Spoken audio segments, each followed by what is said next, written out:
පින්වත්නි, යෞවනය කියන්නේ ගොඩාක් දිග කාල පරාසයක් නෙවෙයි. ළමා කාලයයි වැඩිහිටි කාලයයි අතර දිවෙන කෙටි කාලයක්. මේ යෞවන කාලයේදී යෞවනයෙකුගෙන් බුදුරජාණන් වහන්සේ බලාපොරොත්තු වුණ කාරණා දෙකක්.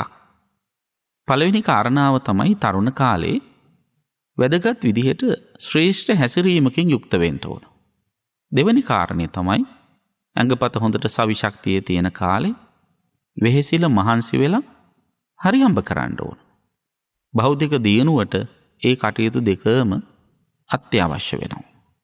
ඒ නිසා තරුණයෙක් තමන්ගේ ජීවිතය ගැන ආපස්සට හැරිලා බලනකොට පසුතැවෙන විදිහට හැසිරෙන්න හොඳ නැහැ. බුදුරජාණන් වහන්සේ මතක් කරන්නේ මා පච්චා විප්පටිසාරිනෝ හුවත්. පස්සේ හිතනකොට දුක හිතෙන දේවල්, ලැජ්ජ හිතෙන දේවල්, කනගාටුව ඇති වෙන දේවල් කරන්න එපා. කොස්වාලීනියෙක් ඉන්නවා තටු සිඳී ගිය, දිය සිඳී ගිය, වයසට ගිහිපු, මසුන් නැති විල් තෙරකට වෙලා ලත වෙන. අලුත් තැනකට පියාඹල යන්නත් බෑ තටු සිඳී ගිහිපු නිසා. ඉන්න තැන කන දෙයක්වත් නැහැ, දිය සිඳී ගිහිලා මාළු නැති නිසා.